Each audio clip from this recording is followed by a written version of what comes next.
Hello and welcome, everyone. This is Sandra Laub once again with an interview with the Grand, and she is one of our founding Grands, grandmother Suzanne Lewis. Suzanne, welcome. Thank you so much for being here. I know that it takes a lot. Your health is at the foremost of all of our consciousness. And I first wanted to ask you about that, how it is to be present in the moment, in the hour of your trial, really. It has been for years. And then from there, I wanted to ask you about your learning from the wise woman author, Dr. Clarissa Pinkola Estes, and then take it from there. I know you had an awakening many years ago. I know that you are a seventh generational farm woman from Idaho. I want to know more about that, as I'm sure we all do. I'm going to put my audio on mute because I've got some traffic behind here. And we'll just take a breath and let the divine presence of all the grandmothers take us where we want to go. So, Grandmother Suzanne, take it away. Oh, thank you. Thank you kindly, Sandra. Here we are, November the 7th, 2024. And I want to just start out with a prayer of thanksgiving and gratitude. One of the ways I've been taught is by becoming family with the great teachers.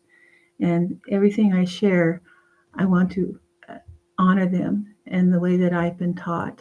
And with the deepest of respect, I have had the good fortune, because of my lifetime being framed around having cancerous growth. At the age of 24, I was a secondary mathematics and science teacher. I was writing programs which would become individualized computer kind of work. And I developed a growth in my pituitary at the age of 24. And as the story goes, after a year of being in Western medicine and them wanting to cut open my brain, I left society and I went back to the land. I'm a fifth generation Celtic woman. I'm 95% Welsh, 3% Irish. My ancestors came across on the wagon trains in the mid 1800s. We are farmer, land-based people, we Celts. But back to going to the land, the Mother Earth just called me, and that's all I knew how to do. And so I went back to the land with a group of us, and we formed an organic farm situation. And so my first book that I wrote was called Teacher of Heart, A Self-Health Journey. And it was my story of 10 years on the land and what it took to heal from a brain tumor. And one of my greatest gifts was that I have been a student of transcendental meditation, Buddhism, yoga, the Dalai Lama, and from my rigorous trainings to be able to go into the liminal space, the place between here and there. My famous saying is, I have my legs in many worlds. But at the moment I finally healed, it was a miracle. And I was working with a homeopathic, chiropractic, naturopathic physician in Montana. And at that moment, when I was pretty close to death, I received a dictum from the Creator, and it was my contract. if I was going to stay on this earth, I had to agree to do certain things. And so the first thing I had to agree to is that I would return to society because I was on the land for 10 years as a water medicine woman, a natural healer, a spiritual messenger, a holy scribe. The second thing I agreed to is that I would always have my ear to the earth, and that when called, I would show up. And uh, that's what I'm doing right now, in fact. The third thing I agreed to was that I would write my story. I would courageously write the story of being a feminine, holy woman. The last agreement I had to make was that I was shown a time in the future. And this time in the future was really, really a scary time. And this is going to tie into Dr. Estes and the dream stuff. So I feel that this time that was forecasted is right now. We're living right now. And so I want to fast forward to uh, my book, my first book, my autobiography of what it took to heal, and what has become my teaching book. I teach self health and green medicine and lots of good things. Was that in 1997, I finally got my book written. And at that point in time, the national government opened up and disclosed that from the late 1940s through the early 1950s, many of we people in Idaho and Nevada and Utah were sacrificed in the dead of night out of Utah. They, when the winds were going just right up to the north, they did nuclear testing, the exposing. Well, it just so happens that my family is directly north. We're in a high, my roots are high mountain village just on the Utah Idaho border. And so there I was called to testify in front of Congress people, and as a what we call being a downwinder. And in the discourse, we were at the Boise State University. Thousands of Idahoans showed up to testify. We've never, we were human guinea pigs, and we were never given voice. So the the factor that I learned for the first time of the amazing corruption of our we and many many others came to the forefront, and the factor was that tough luck Idahoans, even to this spring, there's announcements that certain places will be compensated something for downwinders. Idaho, we're not even acknowledged. So go forward. Here we go forward. Uh, I gave up. I had my book, my story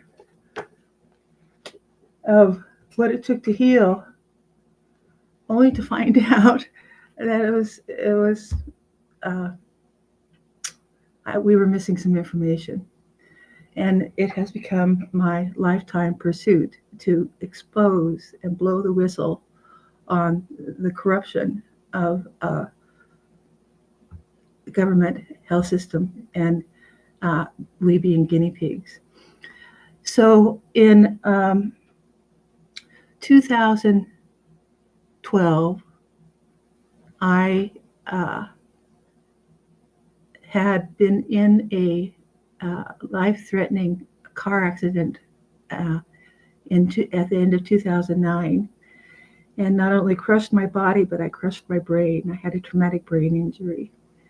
And so in going into 2009-10, I began listening because I was in this other world. And Dr. Estes was beginning her series on the dangerous old woman and the wild women. And I just was enthralled by listening to her and others. And so I listened and listened and listened. And in 2012, in association with the Shift Network and the 13 original grandmothers, I joined Barbara Marx Hubbard for Birth 2012 and took upon the initiative to give voice to the voiceless, the indigenous people. And Grandmother Florida Mayo offered a sacred golden child medicine ceremony, and I participated by Zoom. And during the participation, I walked the native lands that are right behind my land, and I received a vision. And that vision at the time I called the Eagle Hawk vision, and it's a tool for dismantling post-traumatic stress disorder, trauma, depression, all the angst. So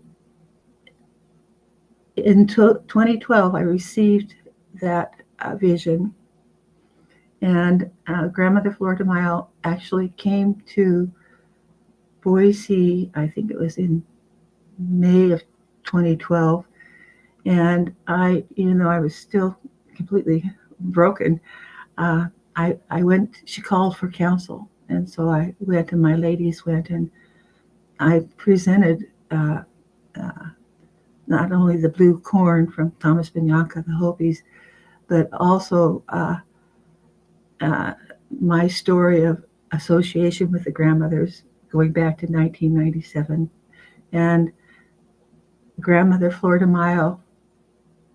I shared with her the vision I had received, the Eagle Hawk vision, and she literally invited us to come down to Santa Fe at Wisdom of the Origin of the Wisdom Conference in Santa Fe. It happened in like September of 2012, where she was standing with the 13 indigenous grandmothers endorsing this visionary tool, this peace wheel practice.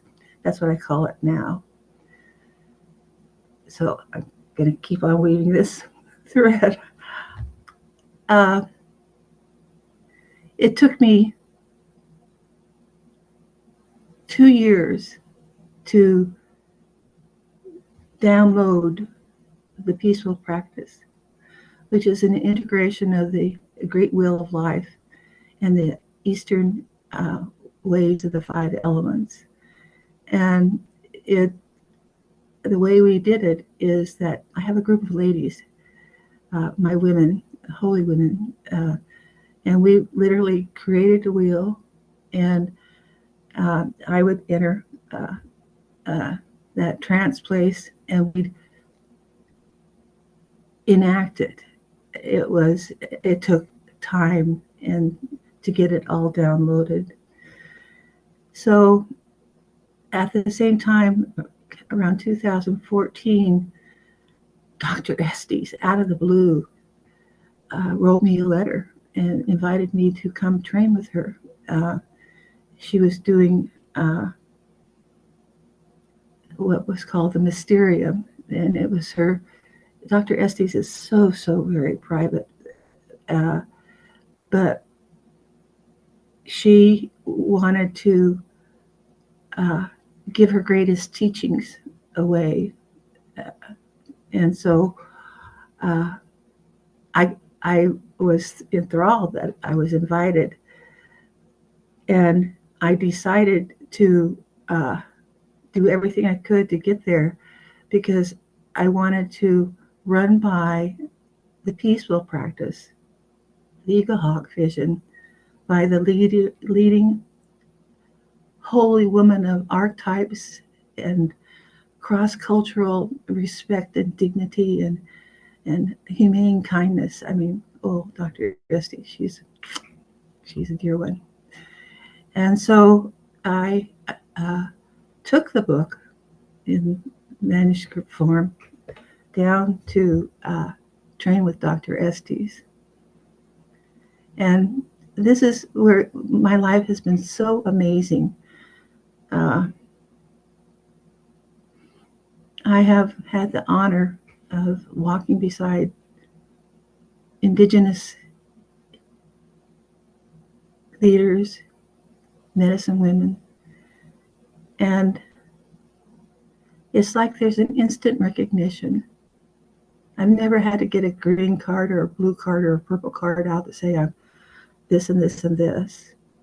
And they know that we recognize one another. And that's what's happening right now. We're recognizing one another. And so Dr. Estes, I mean, my first time I saw her, I, because of my health condition being crushed, I was coming from the bathroom, and I mean, you don't go to Dr. Estes. There's no personal, you don't walk up to her. So I'm plastered against the wall because there she is with her entourage, and she's walking in. And she looks at me and she says, "Oh, darling." And she gives me this big hug. And I'm like, wow. And it was like she recognized me from old. And uh, so that's to Dr. Estes. Where do we want to go now? Wow. It's an incredible journey of healing. You wrote your first book. She must have seen that. She must have been attuned to you, to your awakening of your Eagle Hawk vision. And then you train with her. What does that entail? What I remember you posted something about, I don't know, your hand went up. Uh, Oh, do you remember anything about what that process was like training with this wise woman, as you say, an icon of our time? well, it's interesting because I went 2 years straight. And so the first time uh, I went bringing my peace wheel practice. And at that time, I could barely speak, but I was called to called on. And what Dr. Estes does is that she's nearly blind, and so she sees with extraordinary sight. And so she does this movement, and then you get called on. And it was at uh, that first meeting that I got to tell my story of being blue corn woman, my relationship with Reverend ancestor Thomas Bianca, and um, and confiding that uh, we were like the monkey wrench gang, helping when times were so terrible for the indigenous people. Well, that connection with Thomas Bianca and the seeds ignited some very deep respect. So the next time, the next in 2015 when I went back, uh, she wanted to share her three favorite tools. The first was tarot.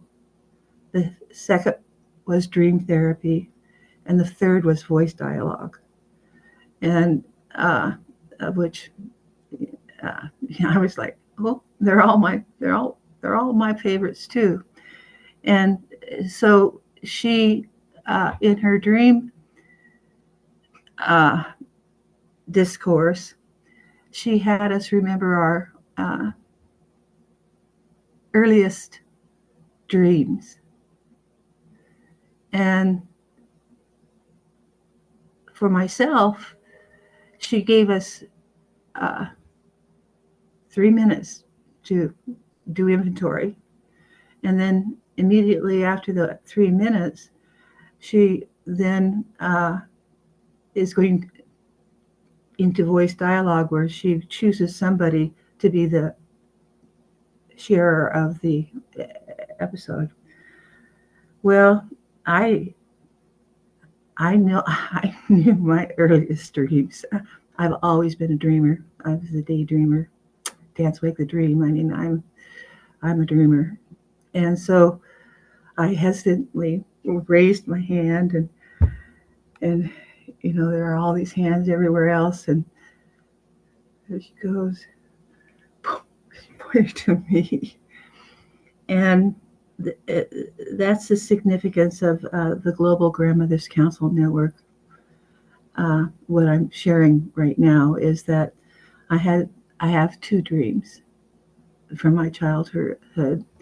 My earliest dreams is being out in the fields harvesting, and it feels like it's bulbs, onions, and that's when the ancient grandmother, comes and starts speaking through my left ear, and she's been with me ever since. She's a constant companion, and um, then the second dream is my what I call my nightmare dream, and uh, this dream, here you want to have everything be flowery and beautiful, and what a life, good deal, good deal. But in my second dream, and it's a dream I had since I was 4 or 5 years old. My father was a forest ranger, and we were raised on uh, lookouts on the top of Idaho's mountains, where the stars kiss the earth. But anyway, this dream uh, is myself as a child, and still aware of the grandmother's presence, but I'm hearing to run. I have to run. I have to hide. I have to become invisible. And so I'm doing that in the outskirts of this meadow, and I'm peering through the branches, and I see terrible things against humanity, against women, and it was just uh, pure terror. And the next thing I know, in the dream, I'm being chased and running. So, um, and that's my trigger to the Standing Rock situation, that I woke up from a night terror dream that was parallel to this childhood dream. So Dr. Estes, through voice dialogue, started with uh, the grandmothers, and she said, our dreams, Earth life is a dream, and that especially the earliest ones are predictors of what's going to happen into our lives. And she said that what would I want to say about the grandmothers? And I said, it's quite obvious. I am a strong, one of the strongest beings in allegiance with the grandmothers and the Holy Mother and all. And that I would continue forth with that I would continue to advocate for the grandmothers. But regarding the terror dream, she quickly inserted that this is a global archetypal dream that all of us have had our original lands that we walked upon and our ancestors walked upon. And we've all had chapters where we've been violated and mutilated and raped and pillaged and sabotaged and chased. And that uh, she said, "What are you going to do with that bit of information?" And I said, "Well, one, I'm going to speak to it. I'm going to talk about it. And the other is I'm going to make children training, grandmother training for the children, that we get involved early on to help with their dream world, and we get help involved early on about eye contact, because the child nature, our magical child nature, is our God nature. It's the holiest of holy, and it's true seeing and true sensing. That's incredible learning opportunity and wisdom that we have a bucket for in the current Global Grandmothers Council Network, the Children's Garden, the grandmother's relationship to our grandchildren, to the younger ones. Um, which brings us, I'm still reeling from hearing your story. And of course, your healing story goes on to this day, to this moment. And you want to contribute to the Global Grandmothers community by speaking to healing and health and your own health journey. And I'm looking forward to learning from you more about that. Where do You you think? Yeah, go ahead. One of the things that's been so curious is that uh, I came, how do you say, uh, as a healer. My gift is hands-on healing. And when I returned to Boise, uh, I worked with numerous people with cancer, and especially children with cancer.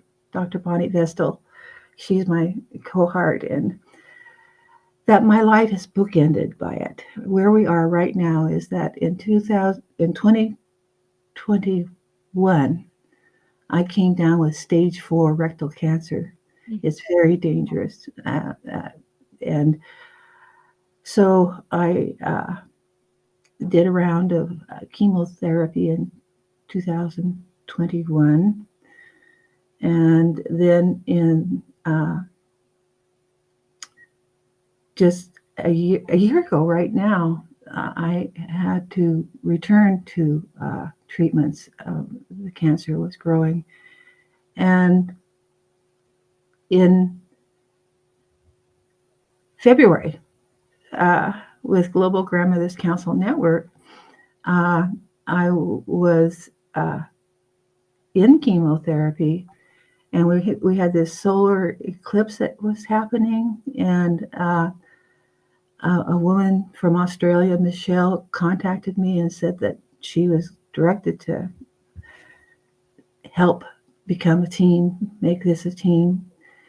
And we did a Zoom call. And on that call, something miraculous happened. Boy, that solar eclipse just zoomed in and magnified and amplified. And so I was able to take a rest, take a vacation from chemotherapy until August. And I I know that the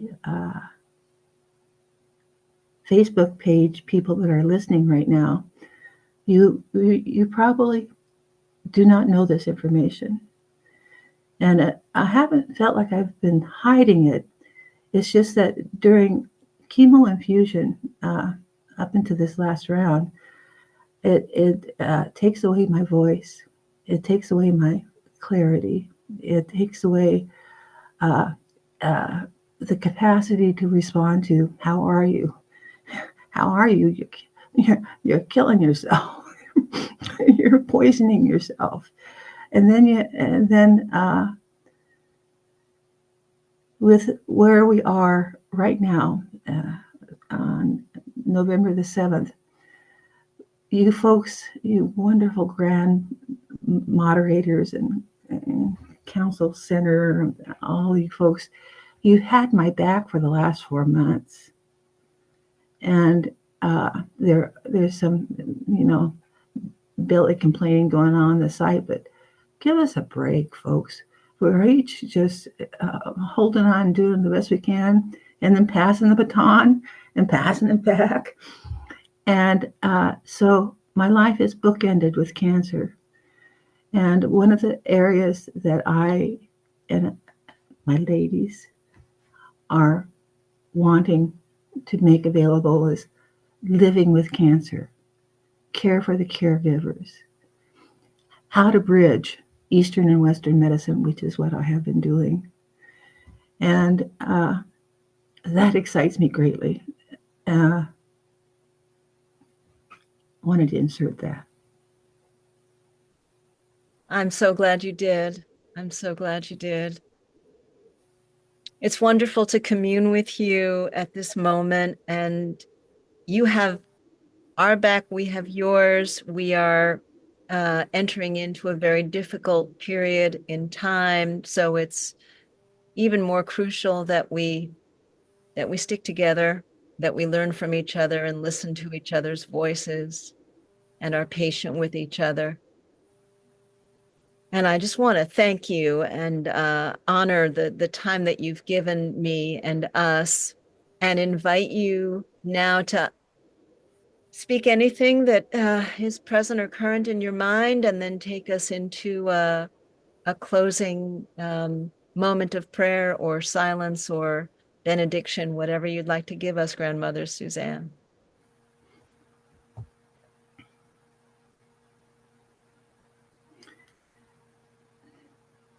Yesterday, I was listening to Boo Ha Ha, and I went, "Oh, give me a break, you guys. Did you go through the Vietnam era? And then how about the Bushes? And then, let me go forward to, and then the indigenous people, their history with government and cycles. It's like, and this is not a new story, folks. And what is the beauty of this story is we persist, we persevere. We're doing the work for 7 generations back and 7 generations to come. And we grandmothers, we're so invested in our children's children's children. We see and recognize that it just takes, and this too shall pass. And I am so excited about what we want to share with the grandmothers, with each other, what we want to share with our grandchildren, what we want to share with our children. I know that I only have one child, and I've been anything but an easy mother to come along to. And so here's to a he, she, it, we collective that love one another and honor and respect the sweet Mother Earth and the stars and beyond.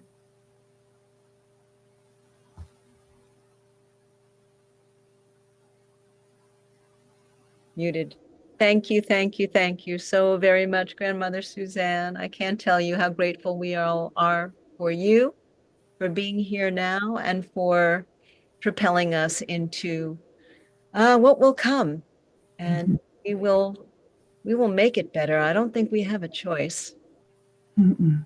Hmm. Love you. Love you. Love you. Thank you for the afternoon. Thank you for your flight. You online. And Next, maybe someday in Idaho. Wouldn't that Oh, be something? I must have. So I just had to share with you. I Please. loved your journey to Peru. I mean, Oh, I it, I was going to Peru in 1992, and it was really wild down there. So I ended up going to Costa Rica. But that's where I began writing my book, writing my story. And the next book that is huge that I pray get out is called Water Medicine Woman, Yes. Normalizing the Language of Spirit. And my great giveaway that I want to give is I have a video of my second book, The Peaceful Practice. And this video is a story unto itself. It is just so close to being ready to be shared.